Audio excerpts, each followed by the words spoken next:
Será que já está gravando? Não sei. Ah, não, agora começou. Bom, pessoal, então o que eu queria falar para vocês nesse vídeo é o seguinte. Voltando aqui para fechar esse curso, vamos voltar um pouco às equações diferenciais, só que agora, durante a parte de transformada de Laplace, a gente falou muito das EDOs, né? Eu queria falar um pouquinho para vocês, um pouco, né? Tudo que eu sei das equações diferenciais,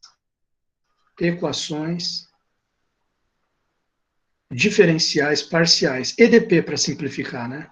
Diferenciais parciais. Claro, não de todas, né? Porque não tem como. Isso aqui é um reino gigantesco, né? Dentro da matemática, é uma área dentro da física, possivelmente dentro da área de sistemas dinâmicos também. As equações diferenciais parciais, né? Ou EDP, como a gente chama, né? EDPs, para contrastar com EDO, que é equações diferenciais ordinárias, né? Isso aqui é um reino gigantesco. Então, eu vou me ater a falar um pouco de três equações diferenciais parciais, e essas três, que eu vou falar um pouco para vocês, elas estão dentre as três mais básicas e mais famosas também equações diferenciais parciais, que são a equação diferencial parcial do calor, a da onda e a do potencial. Tá? Então, hoje, vamos falar um pouquinho da equação diferencial parcial do calor. Mas antes disso, vamos só explicar por que esse nome equações diferenciais parciais. Né? Então, você tem que, digamos assim, a gente tem que colocar uma observação inicial para os alunos. Então, primeira coisa, uma EDO é uma equação diferencial. O que é uma EDO? Ela é uma equação diferencial ordinária, que chama, né? Esse O é de ordinária. É uma equação diferencial cuja função incógnita sempre é uma função, a incógnita de uma equação diferencial. Né? Quando você resolve uma equação diferencial, você acha sempre uma função ou uma família de funções, um conjunto de funções, um conjunto fundamental de funções. Isso acontece também nas equações algébricas. Quando eu resolvo uma equação, por exemplo, polinomial do primeiro grau, no ensino médio, eu acho um número como resposta, sei lá, 2x menos 4 igual a 0. Eu acho x igual a 2, é a resposta. Agora, se eu pego uma equação do segundo grau, x ao quadrado menos 5x mais 6 igual a 0. É uma equação polinomial, uma equação algébrica, não é uma equação diferencial. Uma equação algébrica, x ao quadrado menos 5x mais 6 igual a 0. Eu aplico lá a fórmula de Bhaskara, dá delta igual a 1, que é maior que 0. Então, em vez de ter um número como resposta, vai ter um conjunto de dois números. Né? Vai ficar, se não me engano, x igual a 2, x1 igual a 2, x2 igual a 3, né?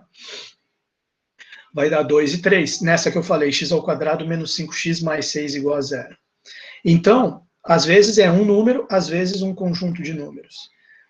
Então, no caso de uma equação diferencial, seja um conjunto de funções, seja uma função única, às vezes a gente tem aquela coisa do PVI, que nem a gente viu em Laplace, né? Você tem a equação diferencial mais um y de 0 igual a tanto, y' de 0 igual a tanto, aí você acha uma função específica como solução, mas se o cara não te dá as condições iniciais, você acha uma família de funções. De qualquer forma, a incógnita sempre é uma função ou uma família de funções, numa equação diferencial, seja ordinária, seja parcial.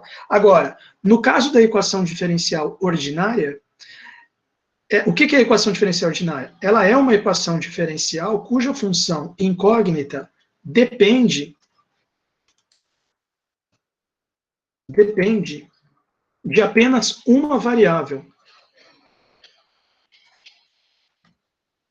Então, geralmente é assim, o y, que é incógnita, é um y de t, ou então assim, o f, que é incógnita, é um f de t, ou então assim, o f, que é incógnita, é um f de x. Então, é sempre uma função de uma variável só. Já no caso da EDP, das equações diferenciais parciais, que a gente está começando a falar agora, no caso das EDPs, o que acontece? Aqui nesse caso, você está diante de o que é uma EDP? É também uma equação diferencial. É uma equação diferencial cuja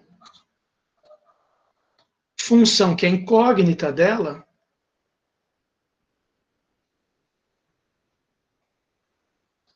depende de mais de uma variável, certo? Pelo menos duas, ou mais. Depende de mais separado, do que uma variável. Então, variável. Então, o que acontece é o seguinte, você tem, por exemplo, a seguinte situação, o y é um y de x e de t, depende do espaço, da posição x e do tempo. Né? Ou então, o f, que você está trabalhando ali na equação diferencial parcial, ele depende de x, y e z, 3 coordenadas espaciais. Certo? Então, isso aqui ó, é muito comum. Ou como a gente vai ver agora no calor e na onda, o uzinho, nós vamos usar a variável u, ela é um u de x e de t. Tá? Pode ser também de x, y e t. Enfim, dependeu de mais de uma variável, a equação diferencial já não é mais EDO, ela é uma EDP, tá certo? Desnecessário dizer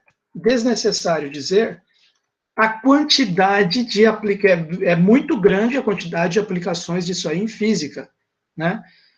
Então, equações diferenciais parciais tem muita aplicação na física. Por exemplo, nós vamos agora discutir aqui a equação do calor, né? Vou dar um exemplo para vocês aqui, ó. Equação diferencial parcial do calor. Então, deixa eu passar um traço aqui.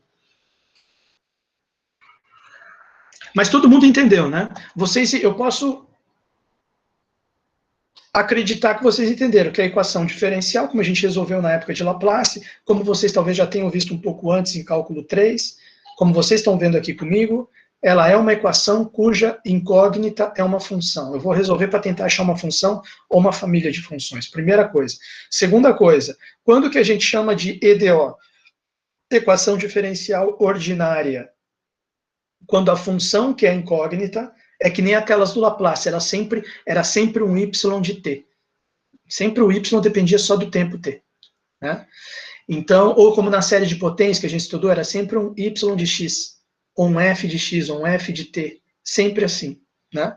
Agora, nas equações diferenciais parciais, a função que você vai descobrir depende de mais de uma variável.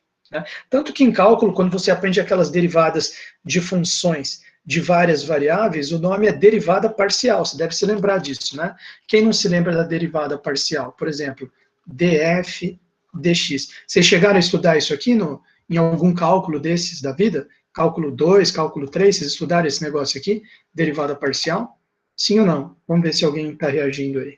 Eu vi, valeu, Carlos. Obrigado. Obrigado por você existir. E obrigado por você ter estudado derivada parcial. Nossa, olha o que eu acabei de fazer, turma. Olha o que eu acabei de fazer. Deixa eu rapidamente colocar aqui um layer. Professor desastre, né? Professor desastre. Tá aqui. Acho que agora eu consigo escrever e simplesmente, se eu precisar, apagar sem apagar a própria lousa. Ainda bem que eu não estou dando aula na sala física, senão eu ia ter apagado a parede, ia sumir a parede ali na minha frente. Em C2 que vocês viram. Não, tá certo. Em C2, não, tá ótimo. Então o que acontece é o seguinte, veja bem, um monte de aplicação em física. Por quê? Vamos ver, por exemplo, o caso do calor. Equação diferencial parcial do calor. Vamos começar aqui, ó. Por exemplo, EDP do calor. Às vezes, essa equação diferencial, vou contar uma coisa para vocês aqui, ó. Às vezes, ela é chamada de equação da difusão, porque os fenômenos de difusão são governados, que eu digo assim, descritos matematicamente, pela mesma equação que descreve a propagação do calor. Interessante, né? O que é um fenômeno de difusão? Por exemplo, você chega na sala de aula, com todos os alunos lá, professor também, fecha a porta, ou deixa a porta aberta, tanto faz, coloca em cima da mesa do professor um frasco de perfume e abre a tampa do perfume, um vidrinho de perfume, deixa ali e começa a dar aula. Só dele ficar parado ali, daqui a algum tempo o aluno que está sentado ali na primeira, segunda carteira, já começa a sentir um pouco o cheiro do perfume. E depois de mais tempo, Até as pessoas lá no fundo começam a sentir o cheiro do perfume. Por quê? Porque foi passando o tempo e por difusão as moléculas de perfume foram se propagando pela sala, tá certo? Um fenômeno de difusão. Você também pode imaginar assim, um aquário sem nada, só com água, sem peixe, sem pedrinha, sem planta, só água pura, cristalina. Né? E você está vendo o vidro ali, está vendo ele cheio de água. Aí você pega uma tinta de caneta, uma tinta azul, e você pinga uma gota de tinta azul bem escuro, pinga a gota assim. Na hora que ela pinga, que ela bate na água, ela começa a, como se estivesse assim, diluindo, dissolvendo. Eu não sei qual que é a palavra técnica, a palavra certa aqui, né? Ela está diluindo na água, acho que é o termo correto, né? Mas como que ela está diluindo? É um processo de difusão. As moléculas de tinta estão indo por difusão, se separando, se espalhando ali dentro da água. Então você poderia ter uma função, olha bem esse exemplo da tinta caindo na água. Você poderia ter uma função que em qualquer ponto da água, e note que é um bloco tridimensional o aquário, né? Tem X, tem Y e tem Z. Qualquer ponto dentro da água ali no aquário tem coordenada X, Y, Z. E tem também o tempo passando. Então é X, Y, Z, T. Você pode medir a concentração de tinta em qualquer ponto X, Y, Z em qualquer tempo T. Então seria, se a concentração for C, seria C de X, Y, Z, T. Concentração de tinta naquele ponto X, Y, Z num tempo T. Aí você teria uma função. No começo, quando o tempo é zero, a concentração de tinta é zero, lá no canto do aquário. Mas depois que a gota cai e a tinta começa a se espalhar, depois de um tempo a concentração de tinta ali já começa a aumentar no gráfico. Então você tem uma função que começa bem zero e depois vai aumentando. Certo? E como que é essa função? Aí você vai resolver uma equação diferencial para achar essa função. Só que essa equação diferencial, que função que você vai achar? O C. C depende só do tempo? Não. C depende da posição que você está no aquário, e que a posição já vai ter coordenada X, coordenada Y, coordenada Z, e depende do tempo também. A concentração depende de 4 variáveis, X, Y, Z e T. Então, é claro que é uma equação diferencial parcial. Certo? A mesma coisa o calor, você pode medir a temperatura dentro do aquário em função do tempo. Claro que, imagina um aquário bem grandão, tem uns aquários que são imensos, né? Então, se você imaginar um aquário ou uma piscina, por exemplo, uma piscina é maior ainda que um aquário, ou se você imaginar a própria sala, ou a sala de aula, ou se você imaginar, por exemplo, um motor de um caminhão, e você está medindo a temperatura no motor, né? Se você é um engenheiro mecânico e está projetando isso, e está querendo saber detalhadamente a temperatura, você vai ter várias posições do motor, do bloco do motor, e não vão todas aquecer e esfriar ao mesmo tempo. Você pode ter áreas ali do motor onde está mais quente, a outra área não está tão quente assim, e conforme o motor começa a funcionar, vai esquentando de maneira diferente, está tudo à mesma temperatura ambiente, aí liga o motor, começa a esquentar primeiro uma região, depois esquenta outra. Então, a função que dá a temperatura no motor, ela depende da posição XYZ que você está no motor, e depende do tempo também que já passou do motor funcionando. Tanto que você liga o carro, você sai, você vê que a temperatura não pula, assim, que nem uma função de Riveside. A temperatura, você já está andando com ele na rua, ainda está começando a subir a temperatura, ela depende do tempo. Mas ela também depende da posição que você está no motor. Se você for fazer um projeto detalhado do motor, você vai ver que ele não aquece e resfria por igual, tudo junto, né? Uma chapa, por exemplo, de você fritar hambúrguer. Imagina uma chapa grande, dessas que tem em padaria, por exemplo. Então o cara liga uma boca de fogo ali embaixo e joga um hambúrguer, de repente não está tudo quente igual a chapa. Vai aquecer primeiro em cima de onde está a boca de fogo, com o tempo a temperatura vai aumentando até chegar na ponta. Como se fosse uma onda de calor que vai aos poucos, devagar, propagando, se a boca de fogo ficar ligada ali. Então a temperatura vai propagando com o tempo, mas também depende da posição que você está medindo a temperatura. Veja a complexidade desses problemas. Eles, naturalmente, você vê que são problemas que dependem de mais de uma variável. O problema de você medir a concentração de tinta na água quando pinga a gota, o problema de você medir a temperatura num objeto muito grande, conforme vai passando o tempo, temperatura numa sala de aula, num bloco de motor, numa chapa que está fritando alguma coisa. Então, vejam, esses fenômenos de difusão e de calor, eles têm a EDP do calor, que a gente costuma chamar, às vezes também chamado de EDP de difusão. Eu vou colocar calor, que é como ela está no livro do Boyce, né?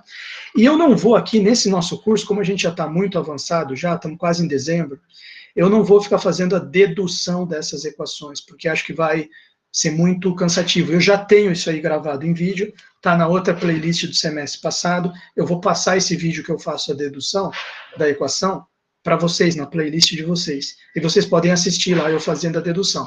Tranquilo, tá? Eu já vou partir aqui direto da equação. Então, depois que a gente faz a dedução da equação, que é um processo que tem no livro, tem no vídeo, eu vou colocar para vocês, a gente chega nessa equação aqui, ó. Eu vou escrever ela aqui, a equação do calor. A gente escreve assim, alfa ao quadrado. Esse alfa, ele é uma constante que depende do material no qual você está... claro, com essa equação do calor, você pretende, digamos assim, descrever matematicamente a propagação do calor num material. Então, esse material pode ser metal, pode ser ferro, pode ser aço inoxidável, pode ser vidro, pode ser madeira, pode ser plástico, pode ser alumínio, quer dizer, você tem vários materiais diferentes. Cada material desse vai ter um valor de alfa característico aqui. O calor não propaga do mesmo modo em todos os materiais, varia. Inclusive tem materiais que são isolantes térmicos, eles já dificultam a propagação do calor. Tem materiais que são condutores térmicos e assim por diante. Bom, mas a equação é alfa ao quadrado D2U. Eu vou colocar com essa notação que vocês disseram que viram no cálculo 2. D2U dx2 du dt igual a du dt. Olha que interessante, deixa eu explicar isso aqui para vocês. Né? É claro que aqui eu estou considerando U igual a U de xt. E o que seria o U? O U, aqui no caso, onde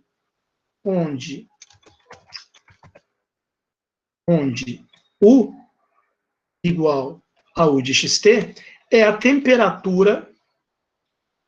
A temperatura, a gente pode imaginar um modelo de uma barra cilíndrica, mas um cilindro bem fininho. Um cilindro bem fininho, né?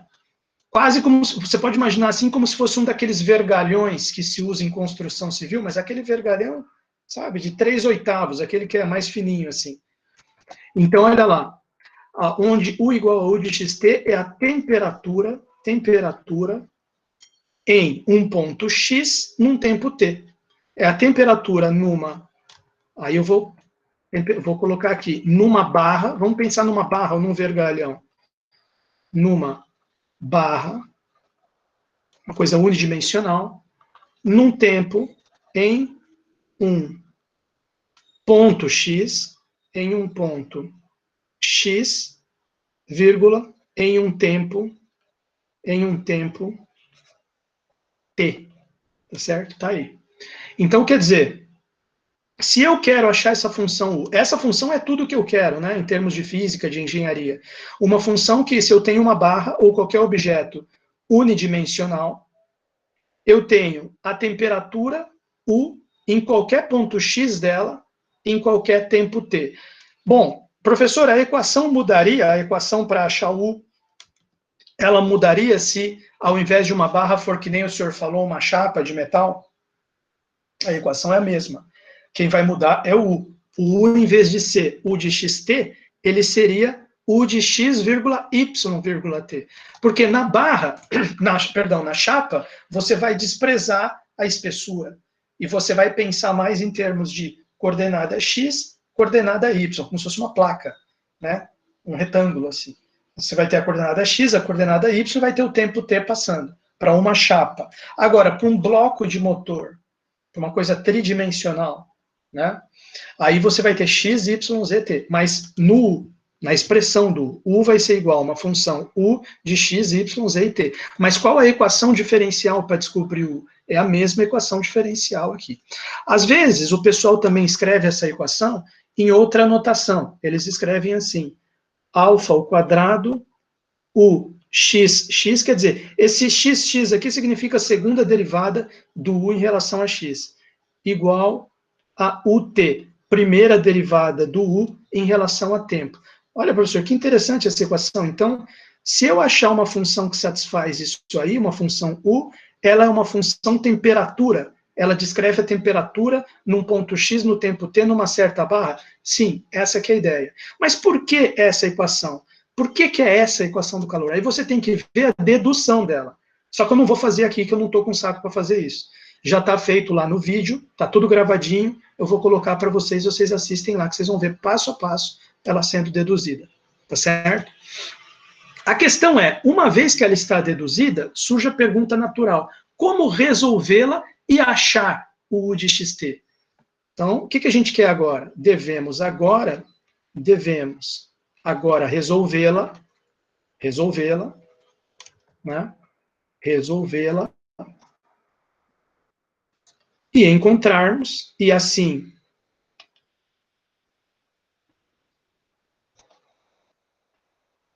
encontrarmos a função A, né? A função U, que é um U de xt, como eu já falei. U de xt.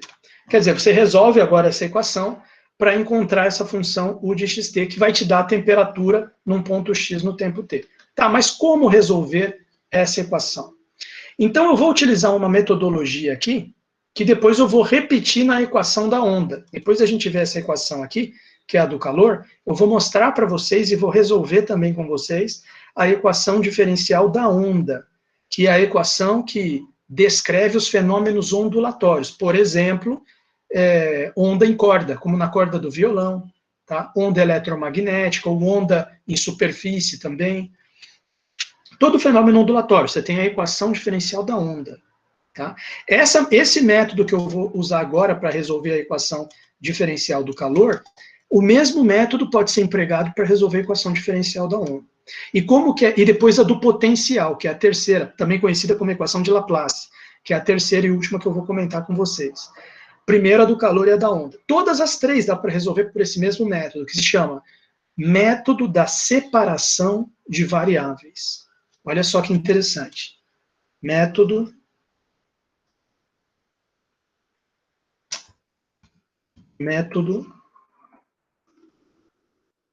D, ou da, né?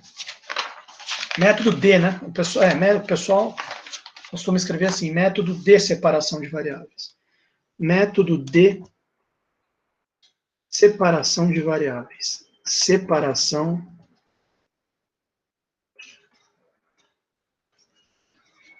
de variáveis.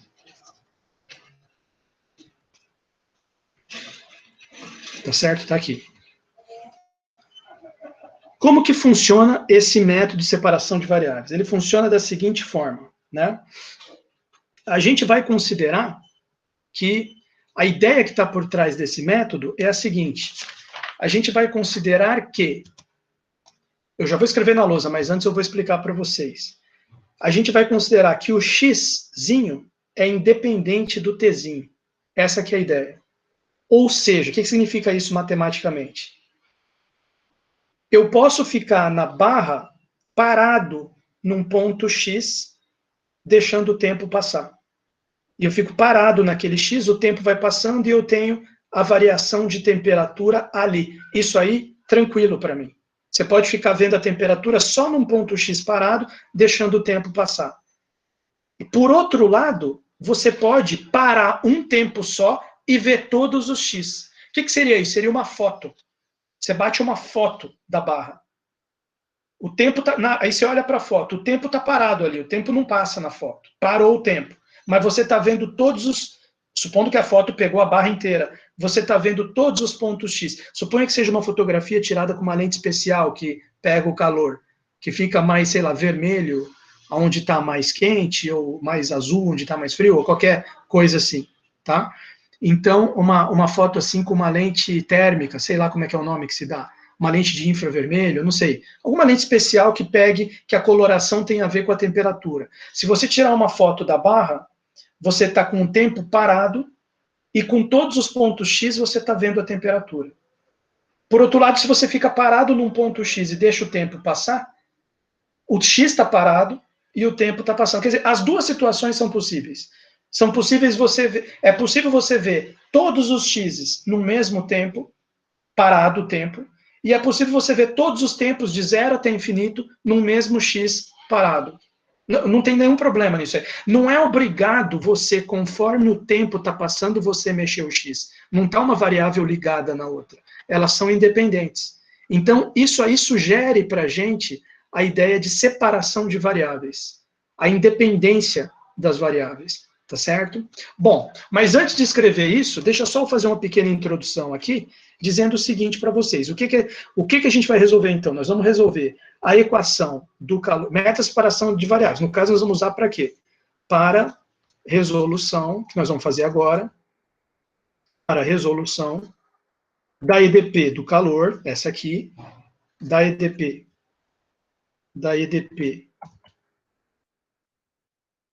do calor, numa barra. O que eu quero dizer com a palavra barra? Um objeto unidimensional, que só importa a dimensão x. E eu já falei para vocês situações que isso aí poderia mudar. Uma chapa, por exemplo, você teria xy. Um motor de caminhão, você teria xyz. Tá? Mas metodologia, separação de variáveis, é a mesma. Equação do calor é a mesma. Então, vamos pegar, já que é tudo igual, vamos pegar um caso com uma variável de espaço só x, para ficar mais fácil. Né? Resolução da EDP do calor numa barra. Tá certo? É isso que nós vamos fazer agora, numa barra. Final. Então, como que a gente poderia escrever isso aqui? É essa equação que nós vamos resolver. Alfa ao quadrado, uxx igual, uxx igual ao t. Essa barra, digamos assim, ela tem comprimento Lão, L, quer dizer, o x, a posição da barra, está de 0 até L. O tempo começa em 0 e vai embora, né? Aqui ele colocou, estou pegando do livro do Boyce aqui, t é maior que 0, né? Beleza, e você tem essa constante alfa ao quadrado, que é ela, aí ele dá lá no livro ele explica um pouco melhor a questão física dessa constante, né? Como que ela se relaciona com as propriedades físicas, com as propriedades física, né, do material, mas eu não vou entrar nisso aqui agora. Eu vou simplesmente dizer assim, depende do material. Depende do material. Né? Porque eu estou mais interessado na resolução matemática, não estou indo nas propriedades físicas. Então, olha só. Depois disso, o que a gente... Ah, tá, uma questão... Então, essa aqui é a primeira coisa que eu queria dizer. Segunda coisa que eu queria dizer. Nós vamos considerar que tem uma distribuição inicial de temperatura. Seria a condição inicial. Né? Lembra que tinha o y de 0 lá no Laplace? Então, agora nós vamos considerar que tem uma temperatura U de x0. A temperatura em todos os pontos x no tempo zero. A gente conhece isso. A gente conhece o que nós podemos chamar da distribuição inicial de temperatura. Seria uma foto infravermelho da barra no tempo igual a 0. Quando o tempo é igual a 0, puf, você tem toda a distribuição de temperatura que ela está no começo, no tempo igual a 0. E aí você quer descobrir como que essa temperatura vai variando em cada ponto da barra, conforme o tempo passa para cima do 0. Como você dispara o cronômetro, ele sai do 0 e vai indo para frente. Mas no tempo igual a 0, no início, você já sabe a distribuição. Senão também não tem como, né? Eu não falo nada para você da barra e te digo, me diz aí como é que está a temperatura dela. Você fala, pô, eu não sei, né? O que eu posso fazer é o seguinte, me diz qual é a temperatura dela a 3 minutos e 6 segundos na posição 0,75 metros, supondo que a barra tem 1 metro. Lá no 0,75, a 3 minutos e 6 segundos, a temperatura está tanto. Como é que você sabe isso? Porque você sabia a equação e você sabia qual era a distribuição inicial de temperatura. Então, uma coisa que a gente vai ter ao nosso dispor é esse U de x0. U de x0. Como não tem tempo, o tempo é zero, isso aqui se resume a um f de x. E o que é esse f de x? Que vale para todo x de 0 até L. Né? Para todo x. Ele colocou aqui com menor igual, você já vai ver por quê. Ele vale no tempo igual a 0 para todos esses x. Ele até colocou um nome aqui, vamos colocar um nome também. Isso aqui seria a distribuição, eu gosto desse nome, distribuição inicial de temperatura, né? De temperatura. Lembrando a todo momento, para vocês, que o zinho nessa equação representa temperatura. Temperatura. Tá? Aqui ele colocou distribuição inicial de calor, né? Eu coloquei aqui de temperatura, entre parênteses calor, tá? Mas é que cada um chama de um jeito, né? Bom, então olha só.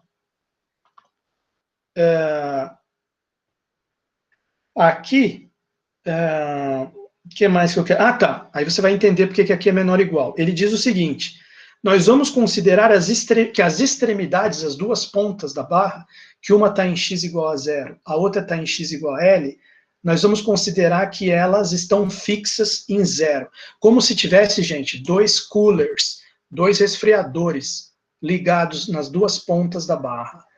Eles mantêm as duas extremidades a 0 graus. Temperatura constante 0. E no resto da barra você tem essa distribuição de temperatura inicial, e conforme passa o tempo, essa temperatura em cada ponto vai modificando. Se não tiver nada aquecendo a barra, ela vai resfriando.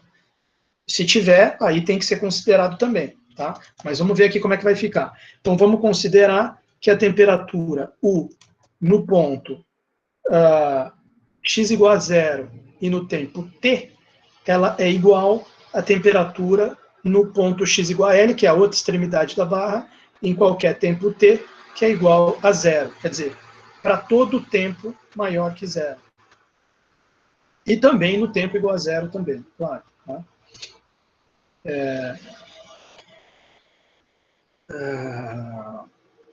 Então, tudo bem. Só isso aqui que eu tinha para dizer dessa parte inicial. Aí o que que vem? Aí vem justamente devemos agora determinar o U de xt. Né? Queremos achar o U de xt. Para isso, vamos usar o método de separação de variáveis. Então, o que é o método de separação de variáveis? Separação de variáveis, 2 pontos. Separação de... antes da... Calma aí, faltou escrever uma última coisa. Deixa eu escrever aqui, que eu até deixei anotado aqui, ó. Veja, devemos... Eu vou escrever a seguinte última frase aqui, para a gente não perder isso aqui de vista, que isso é importante.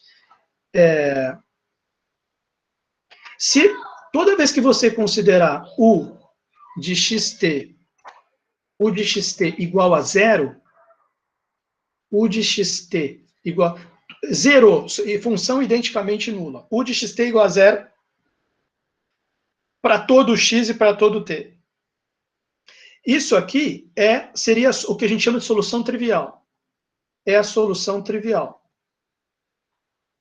Solução trivial. Né? Se você, por exemplo, se você considera esse f de x, que é a distribuição inicial de temperatura, de calor, você considera o f de x igual a 0. Imagina que a sua barra está toda a 0 no começo e não tem nada aquecendo. Aí o U de xt vai ser 0. Ela nunca vai sair do 0. Tá? Mas isso é uma solução trivial. Obtida, por exemplo,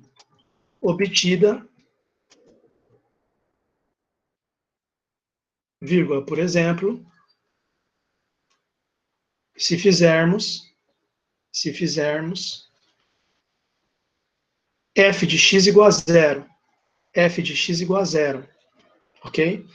Então, uma observação importante, vamos buscar uma solução não trivial, uma solução que não seja tudo igual a 0. Vamos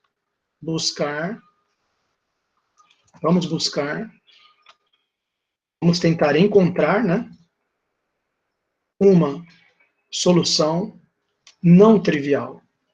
Não trivial, quer dizer, que não seja tudo igual a 0 sempre, que aí não tem graça, né? Para essas soluções não triviais, para a gente obter, o que nós vamos usar? Separação de variáveis. Daí fazemos separação de variáveis.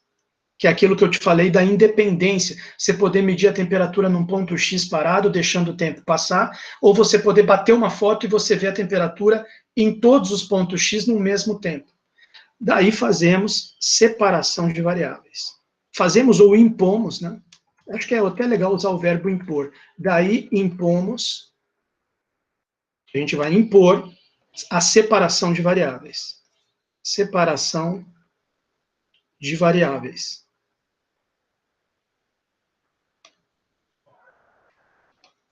E o que é essa separação de variáveis? Eu vou destacar aqui em amarelo. A ideia, eu já falei para vocês, a ideia da independência entre espaço e tempo. Mas, matematicamente, o que isso significa? Isso significa que o U de xt que a gente vai buscar, que é essa solução não trivial da equação do calor, ela vai ser uma função de x vezes uma função de t. Xão, vamos chamar de xão a função de xzinho, e tzão, t grandão, a função de t. Isso aqui é a separação de variáveis. Tá? Então, nós vamos partir dessa ideia aqui. E o que a gente vai fazer com isso? Vamos substituir na equação diferencial. Então, quer dizer, substituindo na equação diferencial, substituindo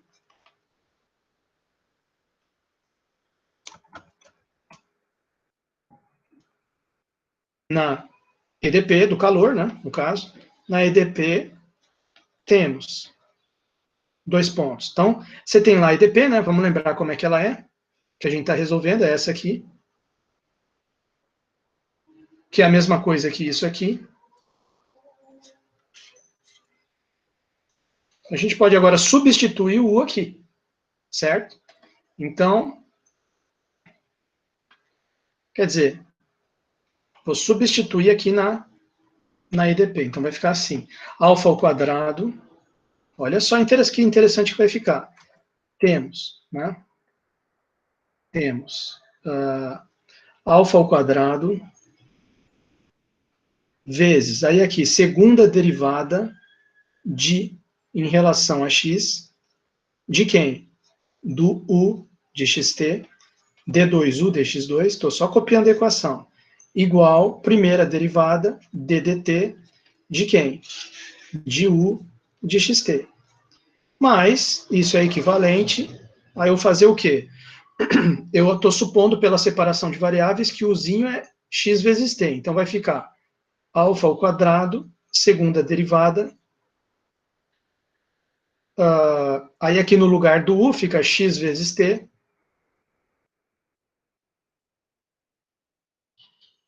Xão de x vezes t de t, né? Igual a primeira derivada, ddt,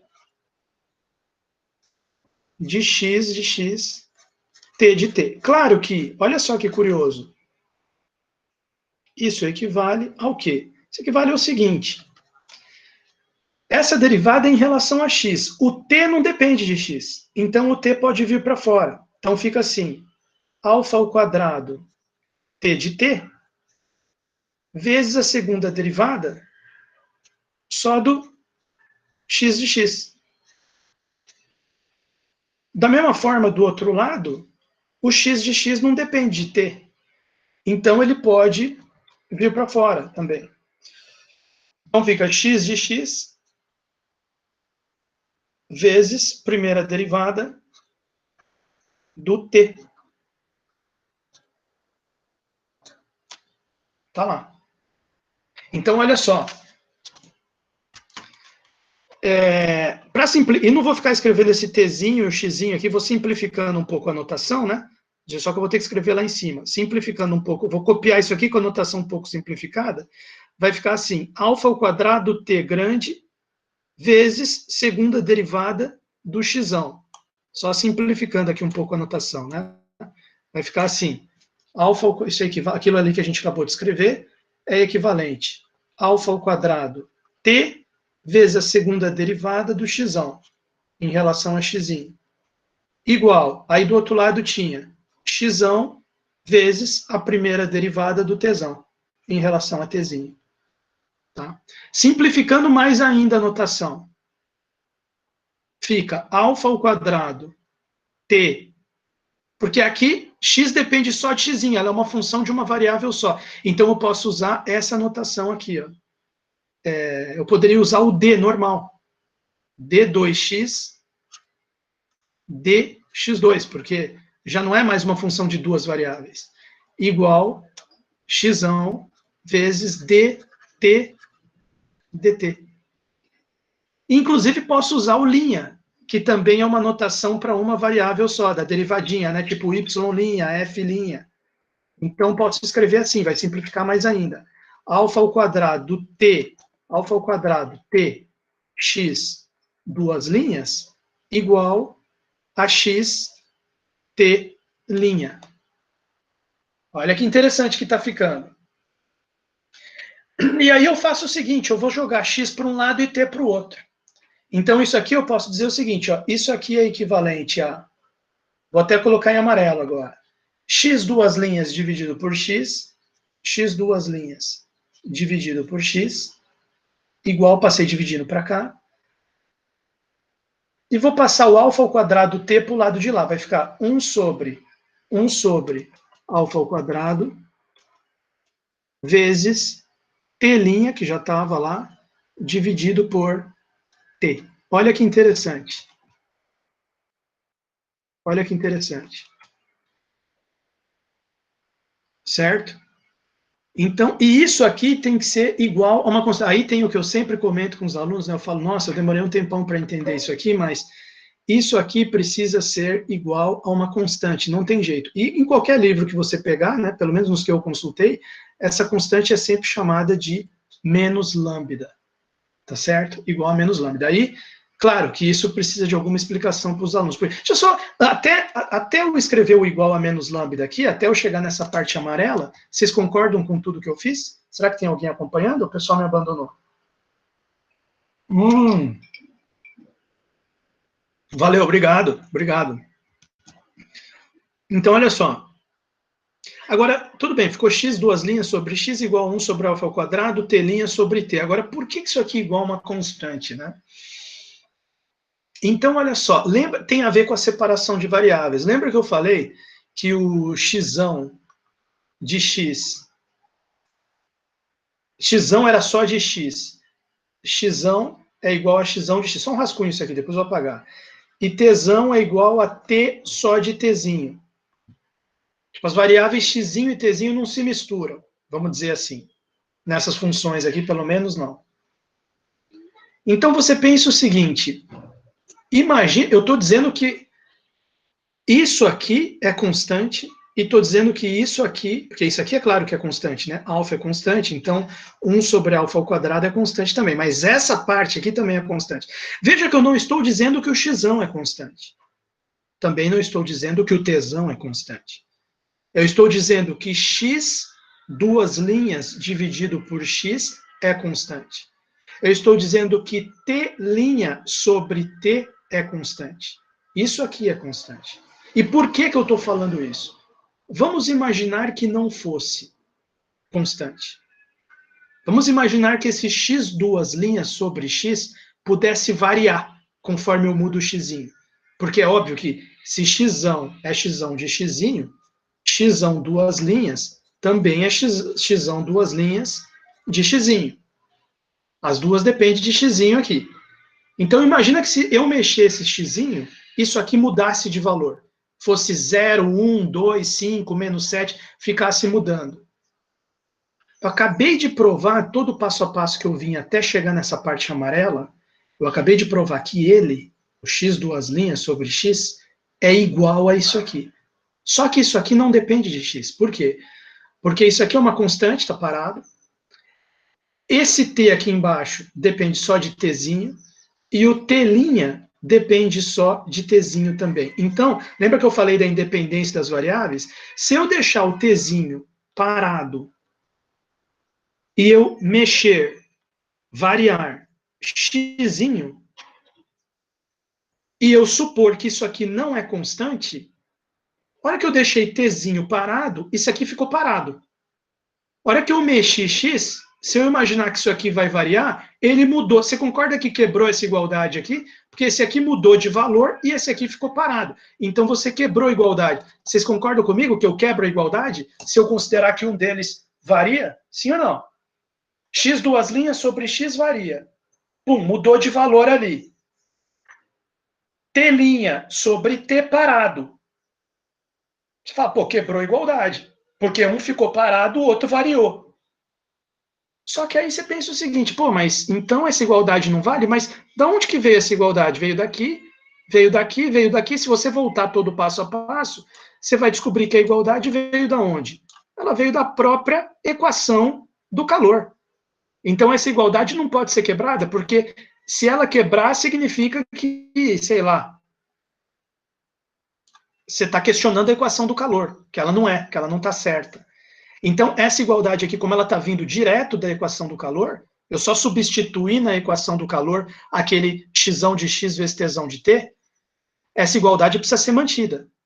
Se ela precisa ser mantida, e as duas variáveis x e t são independentes, esses dois termos aqui têm que ser constantes. Por quê? Porque é isso que eu estou explicando. Se eu variar o x e esse aqui não for constante, ele vai mexer, ele vai variar. Só que eu deixei o tzinho parado, eu posso fazer isso, porque elas são independentes.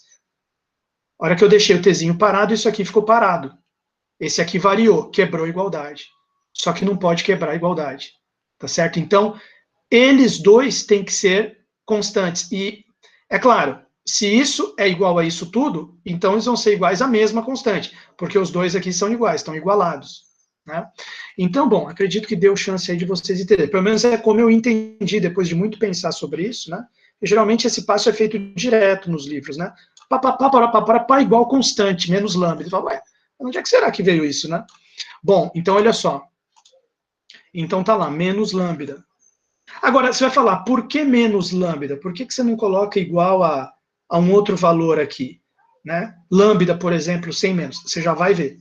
Vamos continuar aqui que você já vai entender o que aconteceria se aqui fosse mais. A gente vai analisar aqui na sequência. Claro que eu estou imaginando esse lambda positivo, né? Então, menos lambda é para forçar a ser negativo aqui. Mas o que vai acontecer? Vamos ver. Bom, agora que eu igualei isso a menos lambda, eu posso formar um sistema de EDOs. Quer dizer, a minha EDP original vai virar um sistema de duas EDOs, pelo seguinte, x duas linhas dividido por x igual a menos lambda, isso aqui vai implicar, eu passo o x para lá. Ah, só um detalhe aqui, alguém poderia ter me perguntado, professor, você passou o x dividindo aqui, passou o t dividindo? Quer dizer, como é que você sabe que eles... Bom, eu estou considerando que eles são diferentes de zero, né? Estou considerando que eles são diferentes de zero. Aqui tem esse detalhe que eu não comentei nada. Totalmente iguais a zero, constantes iguais a zero, eles não podem ser mesmo. Pelo seguinte, eles não podem ser porque se você colocar tudo isso aqui igual a zero, vai cair na tal da solução trivial. O que é a solução trivial? É u de xt igual a zero. Se eu coloco todo o x igual a zero, 0 vezes t é zero, solução trivial. Se eu coloco todo t igual a zero, 0 vezes x é zero, solução trivial. Vamos buscar uma solução não trivial. Então, eles são diferentes de zero. Certo? Bom, pelo menos não são, assim, pode ter um ou outro ponto onde eles valham zero, pode ter, tá? Mas aí é algo que, enfim, né, o que eu posso dizer para vocês? Vamos considerar isso aqui nos pontos onde não vale zero. Tá, é o que eu posso falar. Eles não explicam muito sobre isso, mas com certeza não é totalmente igual a zero, porque senão cairia na solução trivial. Mas enfim, admitindo isso aqui, igual a menos lambda. Passa o x para cá, multiplicando, você fica com x duas linhas igual a menos lambda x. Passa o menos lambda x para o lado de cá, você fica com x duas linhas mais lambda x igual a zero. Já chegou numa EDO. Que EDO que é essa aqui? A gente já cansou de ver essa EDO, tá? Mas eu vou lembrar para vocês, é aquela, y duas linhas, mais y igual a zero, oscilador harmônico. Oscilador harmônico, sem atrito, tá? Que é a solução da seno e cosseno. É essa aqui. Mas eu já vou relembrar ela com vocês, estou só comentando aqui rapidamente. Qual que é a outra EDO que vai surgir? 1 sobre alfa ao quadrado, t' sobre t, igual a menos lambda. O que vai acontecer com isso aqui? Passo o alfa ao quadrado t para o outro lado, ele fica menos lambda, alfa ao quadrado t, resultado, você fica com t', quer dizer, ficou uma EDO de segunda ordem, ficou uma EDO de primeira ordem aqui, que tem só uma primeira derivada. P' mais alfa ao quadrado lambda, mais alfa ao quadrado lambda t igual a zero. O que era originalmente uma EDP do calor, virou um sistema de duas EDOs, tá certo? Então, olha só, a gente pode escrever ele aqui. Fica, uma equação é x duas linhas mais lambda x igual a zero. A outra equação é t' mais alfa ao quadrado lambda t, alfa ao quadrado lambda t igual a zero. Olha só que interessante. Bom, e daí, professor, o que, que vai acontecer, né? Vou deixar só o comentário aqui, né? Deixar só o comentário aqui. Deixa eu escrever aqui, sei lá. Peraí.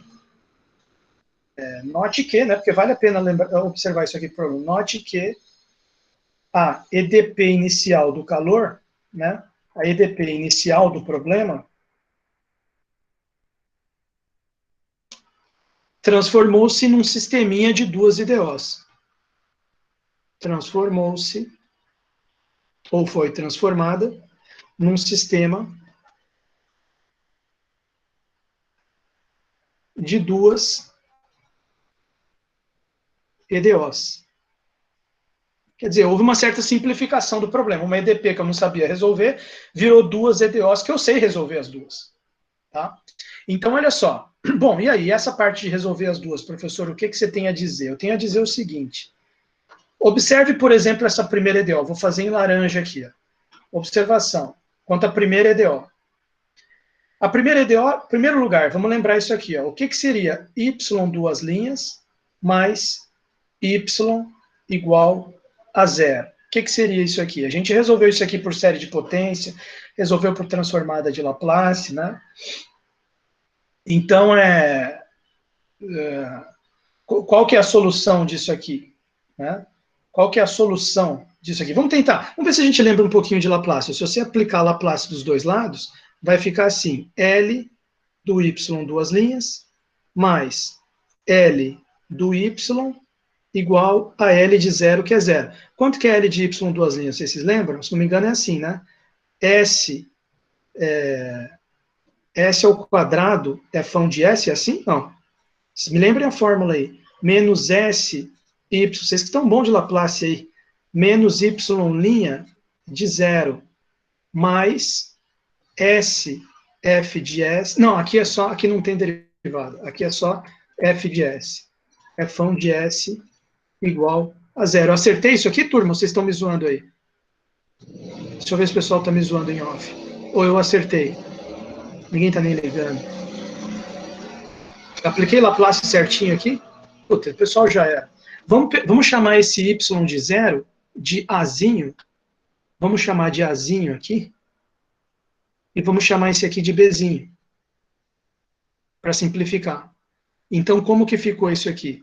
Isso aqui ficou s ao quadrado é fão de s menos azinho s menos bzinho mais fão de s igual a zero.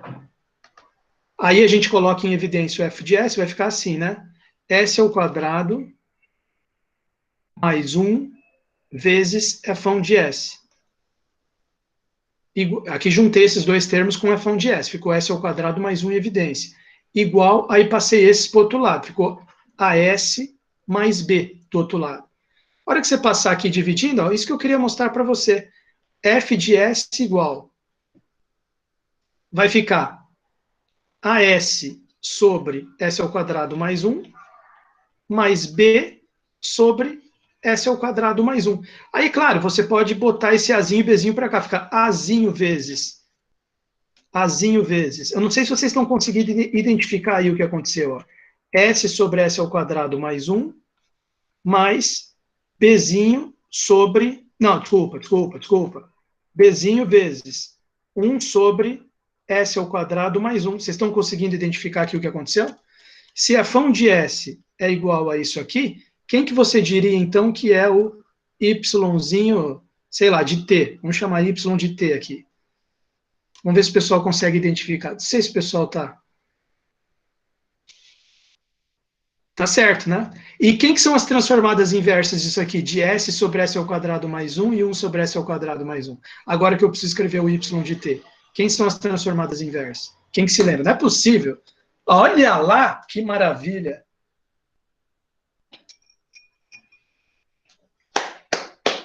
Só que você errou, né?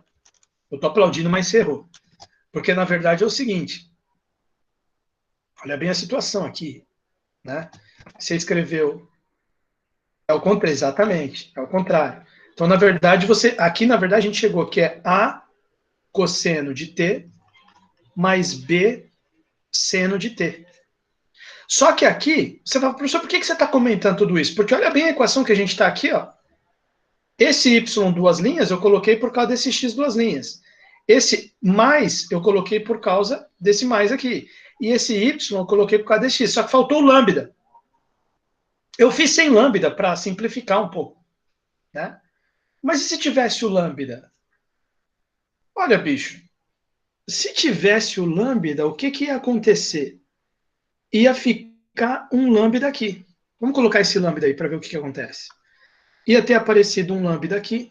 Se eu tivesse colocado o lambda aqui, teria aparecido um lambda aqui, que teria resultado num lambda aqui, que teria resultado num lambda aqui, que teria resultado num lambda aqui no lugar desse 1, que teria resultado num lambda aqui, num lambda aqui, aqui e aqui. Esse que seria o efeito do lambda. Aí o que eu teria que fazer? Eu teria que fazer o seguinte, teria que considerar também um... Aqui está perfeito, né? Quer dizer, isso aqui, esse negócio aqui, ia se transformar em A cosseno de... Porque aqui teria que estar ao quadrado, né? Então, cosseno de raiz de lambda t seria o efeito dessa primeira parte. Mais Bzinho vezes. Aí, veja, aqui eu teria que fazer uma compensação, porque aqui é Azinho e aqui é Azinho ao quadrado, lá na tabela do livro, né? Então, se aqui está lambda, aqui teria que aparecer um raiz de lambda. Então, divide aqui por raiz de lambda. Enfim, ficaria B sobre raiz de lambda, seno de raiz de lambda t. Mas que você pode reescrever assim, ó. Azão cosseno de raiz de lambda t mais Bzão seno de raiz de lambda t. Apenas um rascunho que eu fiz aqui para vocês, turma, para mostrar o seguinte, agora chegando aos finalmente. A resolução disso aqui, dessa primeira EDO, baseada em toda essa discussão que fizemos aqui, qual que é a solução disso aqui? Isso aqui é conclusão da discussão acima. Conclusão. Essa EDO 1x duas linhas mais raiz de lambda x igual a zero implica que x de x é igual, vamos deixar aqui, eu nem escrevi aqui nas minhas notas, mas já me empolguei aqui com vocês, né? X de x, deixa eu só ver que letra que o desgraçado coloca aqui. Aqui, C1, C2.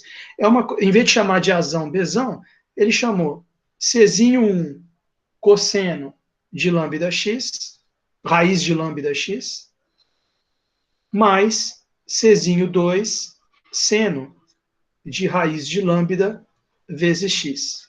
Olha que legal. Olha que legal. Então já resolvemos x de x. Falta, vai dar para simplificar isso aqui, tem o t de t também. Tá? Tem o t de t também, mas para a gente conseguir simplificar um pouco isso aqui, professor, como é que daria para a gente fazer? Bom, vamos lembrar das condições que a gente tinha colocado no começo. Primeiro lugar, olha só, se você lembrar lá para o começo do problema, olha o que eu coloquei para a gente lá. Eu coloquei essa condição aqui, ó. U de 0, t, repara que aqui tem a ver com xzinho. U de 0, t é igual U de L, t, que é igual a zero. Isso aqui vai trazer alguma simplificação para a gente, pelo seguinte, ó. Olha só a situação. Vamos copiar aqui. Vamos chamar essas condições de contorno. Das condições de contorno, porque elas não podem ser chamadas de condição inicial. Condição inicial é para t igual a zero. Não é o caso. Aqui é para x igual a zero e x igual a l. Então, vamos chamar de condição de contorno. Das condições de contorno. Das condições de contorno. Turma, não sei se vocês estão percebendo, mas é muito chique essa cor aqui que eu descobri, hein? É chique demais essa cor aqui, hein? O que vocês estão achando? Vocês repararam que eu dei uma inovada nas cores aqui, né? Acho que o pessoal nem ligou, ninguém nem liga para essa aula. Das condições de contorno. Quais são as condições que a gente tem? U de 0t. Não, pensei que o pessoal ia delirar com essa cor aqui. U de 0t igual a 0. Era, né? U de 0t igual a 0 e U de lt igual a 0. U de 0t igual a 0 implica, isso aqui implica no quê? O que é U de 0t? X, a gente não está trabalhando com xão de U de xt igual a x de x vezes t de t, então vai ficar x de 0 vezes t de t igual a 0. Isso implica o quê? Se esse produto está dando 0, é porque uma das duas é 0. Certamente não é essa, senão solução trivial. Então tem que ser essa. X de 0, já descobrimos que x de 0 é igual a 0. Veja, vamos aplicar aqui na nossa fórmula x de 0 igual a 0. Você vai ver que vai simplificar. X de 0 é igual, substitui 0 aqui, C1 vezes cosseno de 0, mais C2 vezes seno de 0. Isso aqui é igual a quanto? C1 vezes 1, que é cosseno de 0 é 1, mais C2 vezes seno de 0 é 0. Seno de 0 é 0. Então, isso aqui é igual a C1. Quer dizer, o x0 é C1, só que x0 é 0. Implica que C1 é igual a 0. Então, matou essa parte aqui. Já deu para simplificar o nosso x de x. X de x tem só a segunda parte ali. X é C2 vezes seno de raiz de lambda x. Raiz de lambda x. Tá lá. Bom, e daí? Mas tinha outra condição de contorno. Qual era a outra condição de contorno? U de lt igual a 0. Isso aqui implica no quê? U de lt igual a 0. Xão de L vezes Tζão de T igual a 0. Certamente não pode ser esse aqui 0, senão solução trivial. Então é esse aqui que é 0. Isso aqui implica que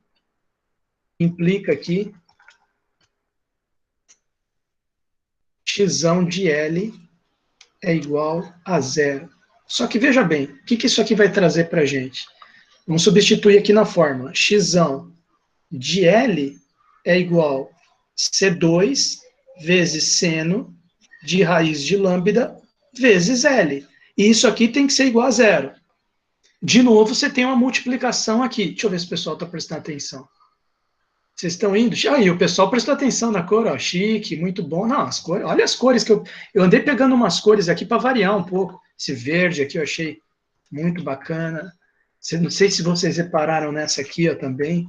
Para não ficar só nesse amarelo aqui no laranja, né? Deixei essa aqui porque essa aqui eu acho legal, já estava antes. Professor, para de falar sobre isso, volta para a aula que já está dando vergonha. Olha só, C2 vezes seno de raiz de lambda vezes L igual a 0. Então, ou C2 é 0, ou esse seno é 0. Se o C2 for 0, é solução trivial, porque o C1 já é 0. C1 zerou. Se você zerar o C2 também, zera aqui. Aí vai ficar xão de x igual a 0, solução trivial. U de xt igual a 0.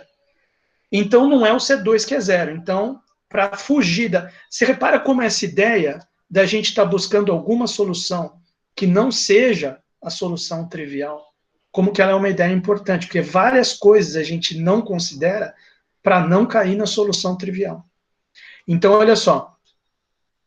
Então, aqui vai ficar o seguinte, seno de raiz de lambda L igual a 0. Bom, quando que um seno é 0? Nos múltiplos de π. Então, isso aqui implica, para isso aqui ser 0, significa que o raiz de lambda vezes L tem que ser igual a nπ, né? nπ. Múltiplos inteiros de π. Olha que interessante que está surgindo aqui, turma. Já está aparecendo um npx sobre L aqui de série de Fourier. Naturalmente, turma, vai surgindo uma série de Fourier na solução da equação do calor. Vocês estão vendo, estão começando a ver isso aí surgir. Olha que bacana, mas calma lá. Calma lá. Olha só. Olha a situação. Olha a situação. Então, o que a gente vai fazer com isso? C2 não pode ser zero, porque senão zerava C1, C2, zerou tudo. Seno tem que ser zero. Então, isso aqui tem que ser múltiplo inteiro de π. Então, a gente chega, ele até coloca uma conclusão aqui, ó, ele fala, olha, conclusão, esse raiz de lambda aí, então, na verdade, é nπ sobre L. Porque tinha o raiz de lambda aqui dentro. Ele vai substituir. Repara, a hora que ele substitui o raiz de lambda por nπ sobre L, vai aparecer aqui dentro o npx sobre L da série de Fourier. Bom, então ele vai escrever assim. Daí temos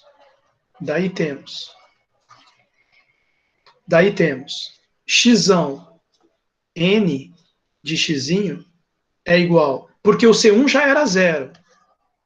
Então essa parte aqui do cosseno não vai ter. Vai ter só a parte do seno. Vai ficar C2.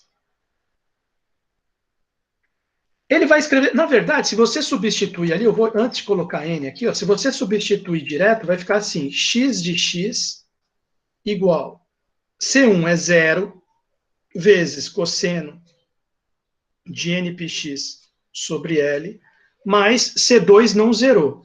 C2 vezes seno de npx sobre L.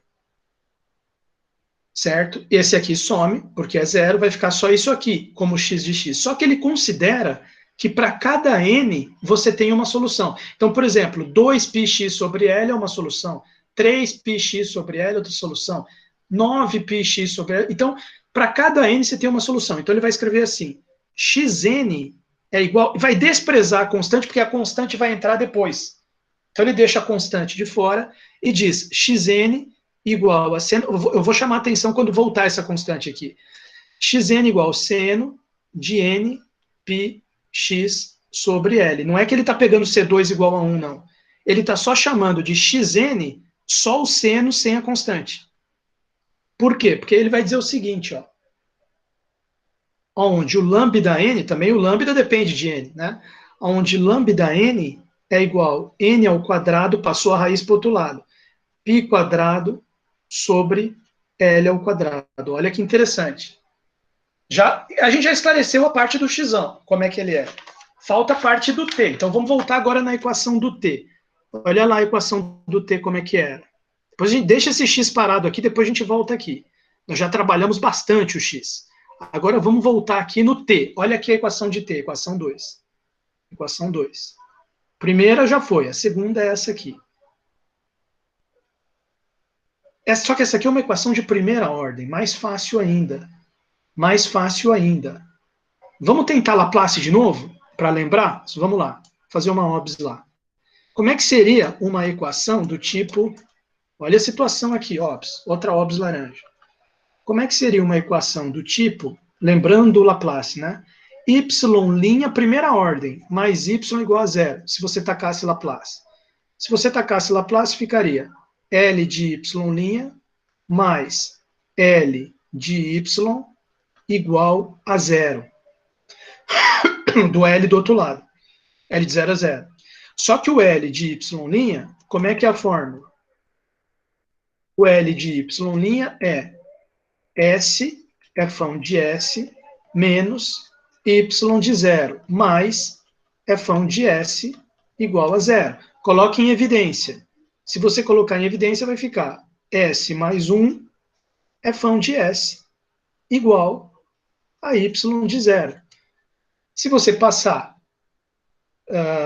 dividindo, você vai ficar com fão de S igual y de 0. Vamos chamar esse y de 0 aqui de azinho? Não ficar puto. O cara não ficar puto comigo. Aqui, azinho. Então vai ficar fão de S igual azinho dividido por S mais 1. Então, você está com isso aqui, na verdade. F de S igual azinho 1 sobre S mais 1. que isso aqui te diz, turma? Então, isso implica que o seu y de t, fazendo a transformada inversa aí, vai dar quanto? Vamos ver se alguém é capaz de me dizer. Putz, cadê o pessoal agora? 14h53. 23 de novembro de 2020, um dos piores anos da história da humanidade. Olha aí. Foi embora até, saiu da aula. Mas ninguém consegue me dizer nada aqui, turma. Vocês já eram, né? Vocês não querem saber. Tudo bem. Esse azinho transformada inversa de Fão vai dar Yzinho. Transformada inversa disso aqui vai dar Azinho e elevado a menos T. Certo? Porque você lembra que é 1 sobre S menos alguma coisa. Não sei se vocês se lembram disso. Não, Douglas. O seno teria que ter o quadrado aqui, filho. Aqui não tem o quadrado. É só 1 sobre S mais 1. Você concorda comigo? Então seria uma exponencial. Olha aqui, ó. Olha aqui, olha aqui, olha aqui, olha aqui. Vamos pegar aqui rapidinho, ó. Só para ninguém ficar boiando. Tabela da transformada. Já deixei na mão aqui, professor bom.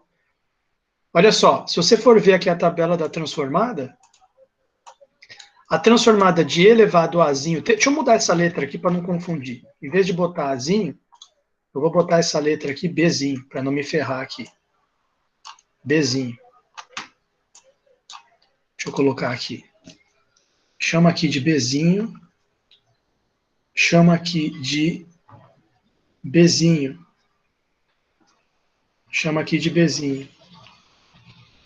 E por que eu botei E elevado a menos T aqui? Agora vamos na tabela. Transformada inversa. Olha lá. Transformada do E elevado a T é 1 sobre S menos A. Então, o Azinho aqui no caso seria menos 1. Você concorda comigo? Deixa eu ver se ele está prestando atenção. Olha lá, o Carlos falou alguma coisa. Olha lá, elevado a menos T. Mas você concorda, Douglas? Ele está certo. Você concorda sim ou não?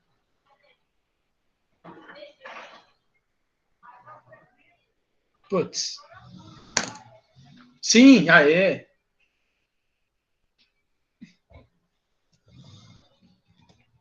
Então, olha só.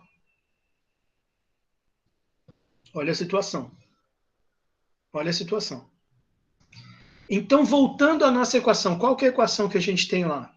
Conclusão dessas nossas considerações aqui. Conclusão.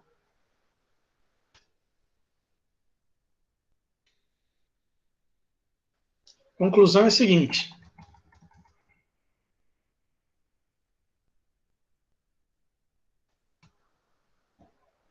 Aquela nossa equação T' mais alfa ao quadrado lambda T igual a zero, acho que era assim a equação, né? Deixa eu só voltar lá rapidinho. Deixa eu só voltar lá rapidinho. Olha lá. Olha lá. Cadê? Isso aqui, ó. Essa nossa equação aqui, T' mais alfa ao quadrado lambda T. Você vai falar, puxa, mas tem uma constante aqui, alfa ao quadrado lambda. Se a gente tivesse colocado uma constante aqui, vamos adaptar nosso raciocínio aqui para ter uma constante. Vamos dizer que eu tivesse colocado aqui uma constante beta. Beta. Teria um beta aqui. Teria um beta aqui. Teria um beta aqui no lugar do 1.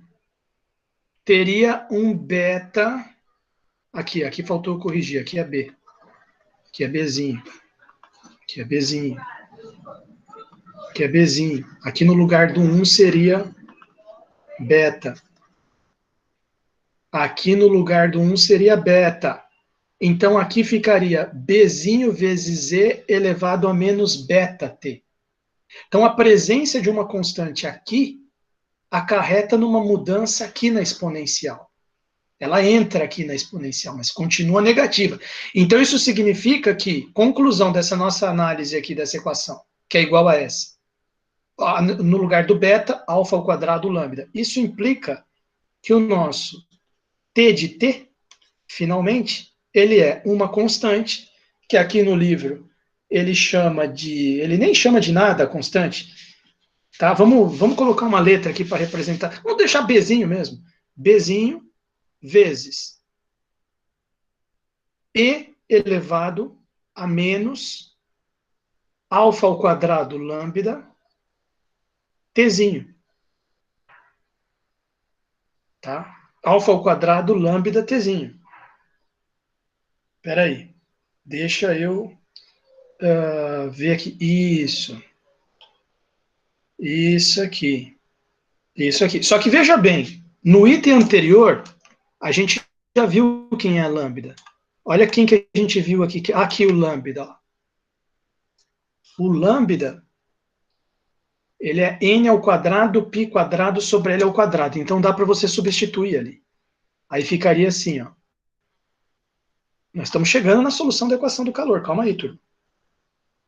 Isso aqui fica T de T igual a B vezes E elevado a menos alfa ao quadrado, no lugar do lambda, N ao quadrado, π quadrado, aí tem esse T aqui, tudo isso dividido por L ao quadrado também. É isso aí que é o T. Aí você vai falar, puxa, tem um Bzinho aqui. Sim, e tinha ficado o... A gente poderia até chamar de Tn isso aqui. Que nem ele chamou de Xn lá, né? Lembra que tinha o Xn, né? Só que aqui eu não vou colocar N, porque justamente quando ele colocou N, ele tirou a constante, né? Então vamos dizer assim, o T de T é com constante e o Tn é sem constante. Tn de T igual só E elevado a menos alfa ao quadrado, N ao quadrado, π quadrado T sobre L ao quadrado, sem a constante. Aí vem a seguinte ideia. O N, agora sim, o N de xt vai ser igual a xn de x, Tn de t. Porque lembra da separação de variáveis, né? A separação de variáveis a gente tinha escrito o seguinte, U de xt, só para lembrar, né? É igual a xão de x vezes tzão de t. Então, colocando o subíndice n aqui, fica assim. Substituindo os nossos xn e tn, que já conseguimos, vai ficar assim. O n, ele ainda não é a solução. A solução seria a somatória dos UNs. O n de xt, porque para todo n vai ser solução. Eu já vou explicar já como é que funciona isso. O n de xt, xn, o que a gente tinha descoberto que é xn? Só que aqui, por uma questão de tradição, né, assim, a gente escreve primeiro o termo exponencial, depois o seno. Mas é a mesma coisa, porque A vezes B é a mesma coisa que B vezes A. Tá? Você pode escrever primeiro T, Tn de T, vezes Xn de X, não dá diferença nenhuma, tá? Tipo, em vez de escrever A vezes B, você escreve B vezes A, dá na mesma. Então, vou escrever primeiro Tn. Vai ficar a exponencial, que acabamos de escrever aqui, exponencial de menos alfa ao quadrado. Deixa eu escrever um pouco mais para baixo isso aqui, para não ficar muito esmagado. Xn de x. Então vai ficar aqui, o n de xt igual, quem que é o Tn? E elevado a menos alfa ao quadrado, n ao quadrado, π quadrado, t dividido por L ao quadrado. Vezes o xn. Quem que a gente viu agora há pouco ali que era o xn? Seno de n πx sobre L. N πx dividido por L. Significa que cada UN desse é uma solução da equação diferencial. Cada UN desse. Então, o resultado.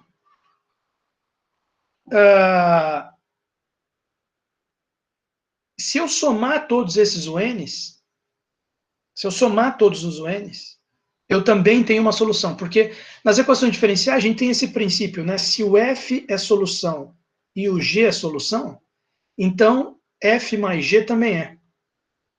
Né? Por quê? Porque a hora que eu substituir na equação isso aqui, a derivada da soma é a soma das derivadas, né? Vai ficar F duas linhas mais G duas linhas igual a F mais G, alfa ao quadrado multiplicando, se eu substituir.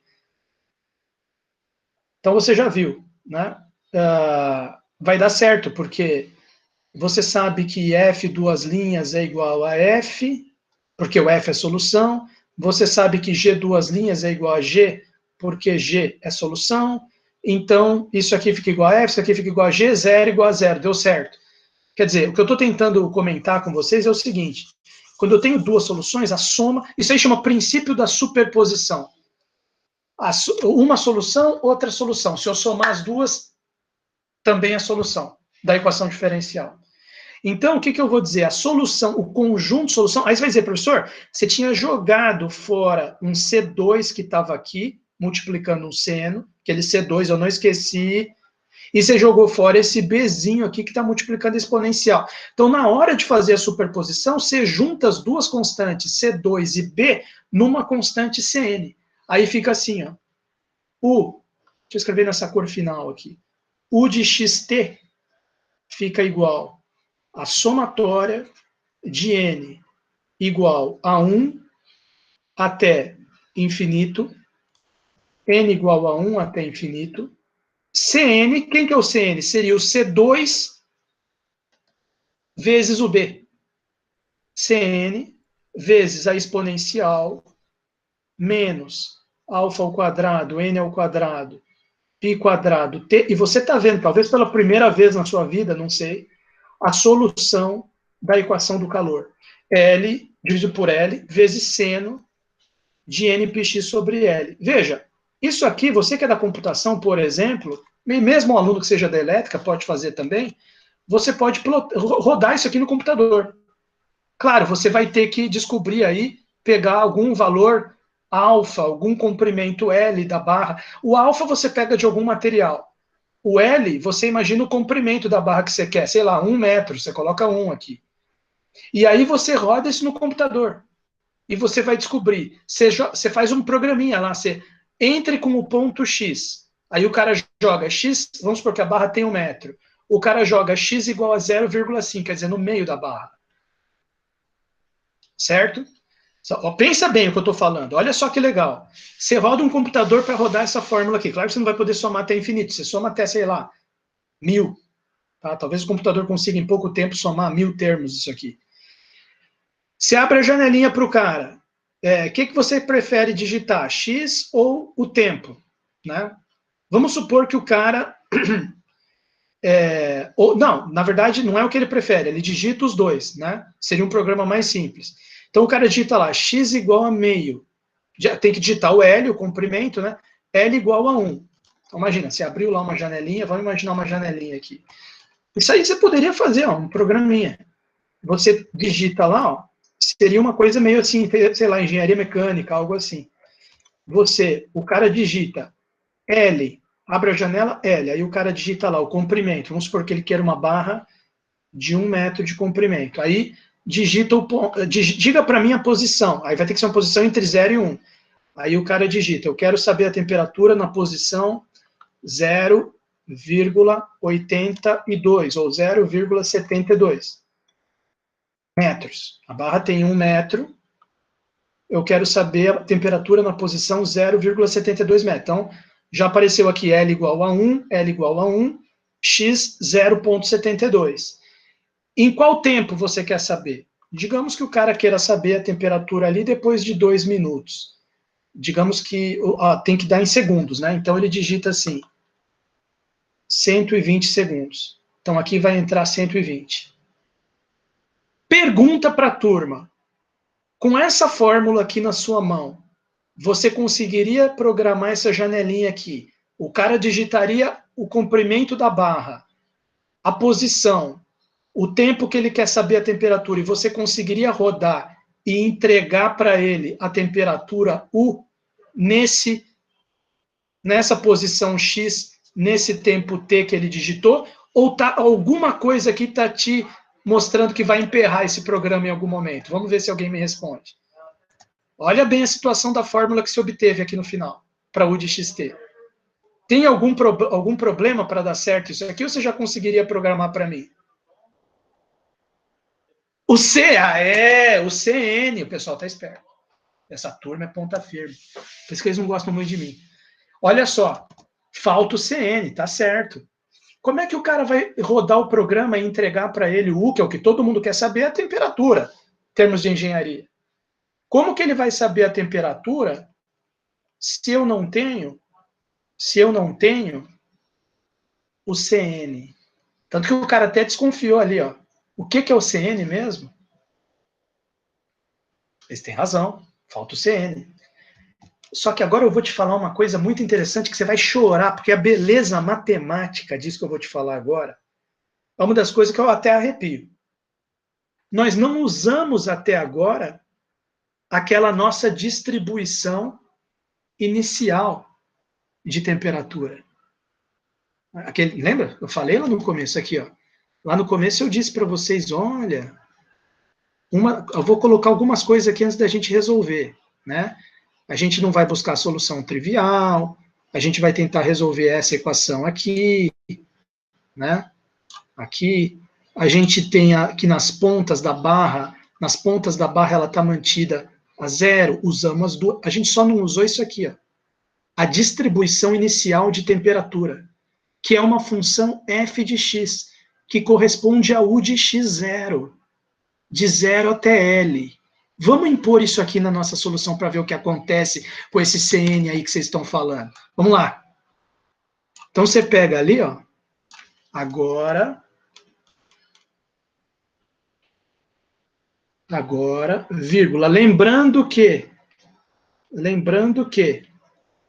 aí dá para você fazer o programa. Lembrando que u de x0 é igual, e esse f de x é uma função conhecida. A gente está partindo do princípio que o f de x, que é a distribuição inicial de temperatura, você sabe quem é o f de x. É uma função. Você pode fazer, por exemplo, ela começa em 0, termina em L. Ela pode ser assim, ó. A barra está em 0 aqui, está em 0 aqui, e a temperatura está aqui assim. Ou ela pode ser assim. Aqui é 0, aqui é L, está mais quente no meio. Você acabou imagina que a barra tinha um maçarico.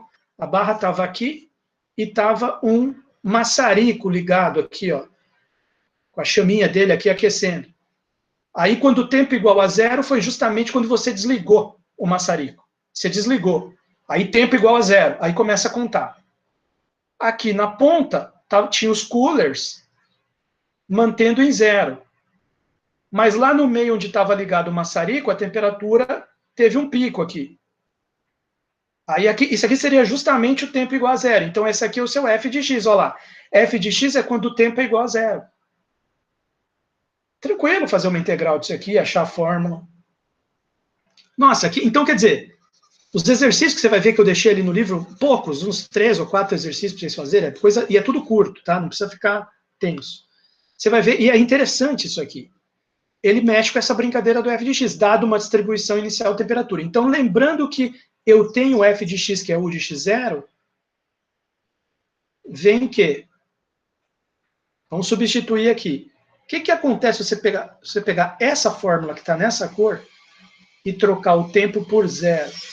Vai ficar somatório de n igual a 1 até infinito, Cn, que você não sabe, precisa saber para terminar aqui, Cn, e elevado a toda essa tralha aqui, que é constante, vezes t, só que você está fazendo t ser igual a 0.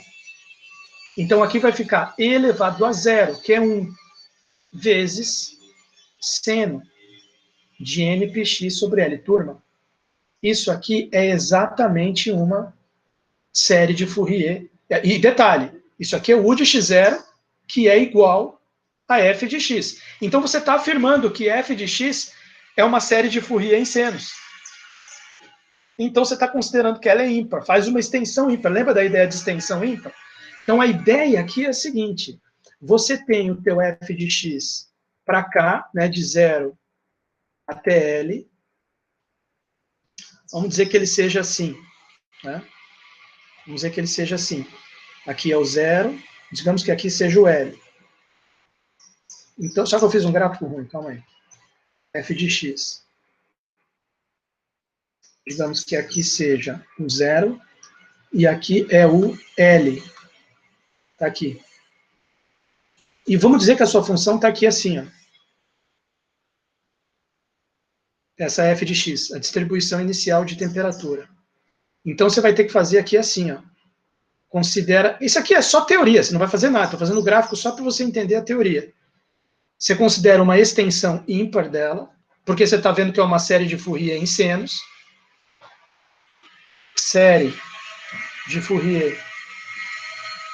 O que ela pede? O que ela chama uma série de Fourier em senos? O que a gente tinha estudado quando a gente estava estudando série de Fourier?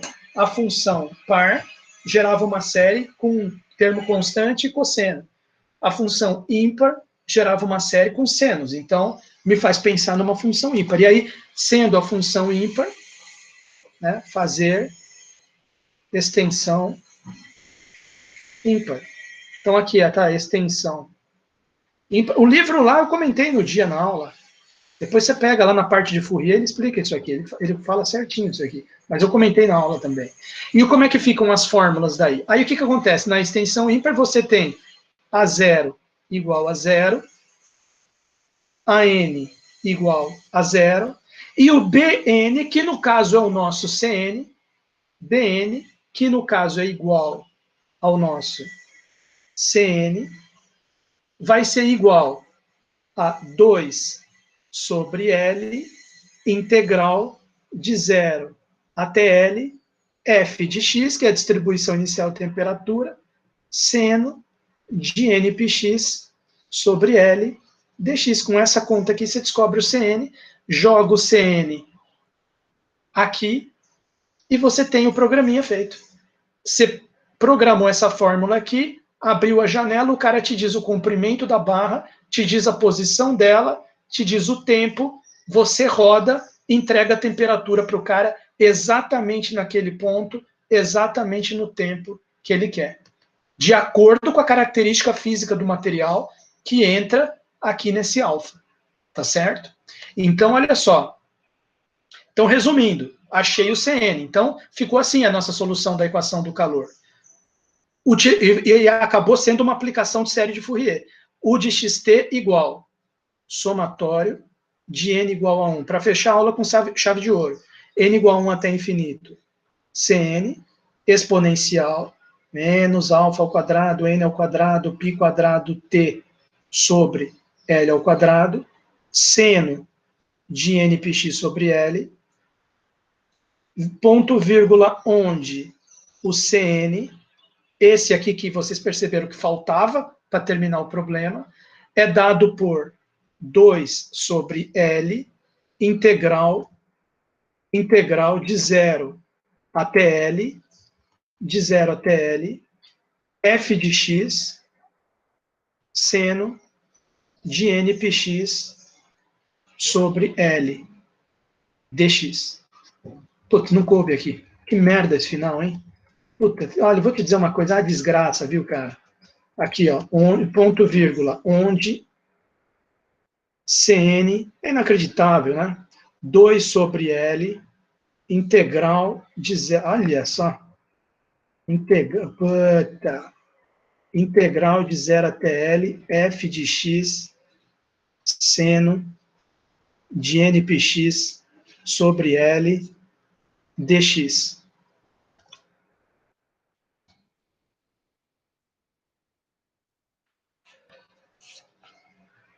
Turma, está resolvida vezes, aqui é vezes. Essa exponencial vezes o seno. Tá? Essa aqui é o U de xt, o Cn é dado por essa fórmula aqui. Eu dei aquele exemplo do programinha para vocês perceberem, eu acho que com aquela ideia de, pô, você conseguiria programar aqui uma janelinha que o cara digita e já sai a temperatura, vocês veem o que significa em ciência, na humanidade, a gente ter chegado nisso aqui. Significa que com essa fórmula, que o Fourier chegou lá nos 1800 e pouco, detalhe, antes que eu me esqueça, com essa fórmula, o ser humano meio que dominou a propagação do calor. Porque você diz, num material qualquer, em todo ponto, em todo tempo, qual que está a temperatura dele, se você sabe a temperatura inicial. E é claro, hoje em dia eles já pegam aquela equação que a gente resolveu, a UXX alfa ao quadrado, UXX igual a UT, que é a equação do calor, e já colocam, por exemplo, um termo adicional para se tiver uma chama de calor por fora, pode ter uma fonte externa de calor. Essa que a gente resolveu não tem fonte externa de calor, né? E as pontas estão mantidas à mesma temperatura, mas hoje você já tem todas as variações. E se as pontas tiver a temperatura diferente, e se tiver uma fonte externa de calor, aí os caras vão mudando a equação e vão resolvendo, e chegam em fórmulas ainda mais complicadas do que essa. Eu resolvi o modo mais básico para vocês. Tá? Mas não deixem de dar uma lida aqui no livro, ó, no capítulo 10, depois que ele passa ali da parte de Fourier, você lembra que o Fourier vai até 10.4, a série de Fourier, né? Não sei se você se lembra disso. 10.4. Acho que quando chega aqui na 10.4. Olha lá. Quando chega aqui na 10.5, ele já fala do calor numa barra. Então depois vocês deem uma lida aqui, tá? Que isso que eu passei para vocês é uma espécie de síntese explicativa de tudo que está nessa 10.5 aí. Olha só, a primeira investigação importante sobre condução do calor foi feita por Fourier, que viveu de 1768 a 1830, enquanto governador da província de Grenoble. Isso aqui acho que ele foi nomeado pelo Napoleão, de 1801 a 1815. Ele apresentou artigos básicos sobre o assunto na Academia de Ciências de Paris em 1807 e 1811. É o começo da série de Fourier, inclusive. No entanto, esses artigos foram criticados, principalmente por Lagrange, pela falta de rigor, e não foram publicados. Fourier continuou a estudar, desenvolver suas ideias, acabou escrevendo os maiores clássicos da matemática aplicada, Théorie analytique de la chaleur, Teoria Analítica do Calor, publicado em 1822. Que é o livro onde ele expõe essas ideias. Então, ele acabou descobrindo a série de Fourier. Você vê, foi necessária as ideias de série de Fourier, em particular da série de Fourier da extensão ímpar de uma função, para descobrir esse CN. E tendo em mãos o CN, você completa a fórmula para calcular a temperatura. Depois, na próxima aula, eu vou falar para vocês da equação da onda.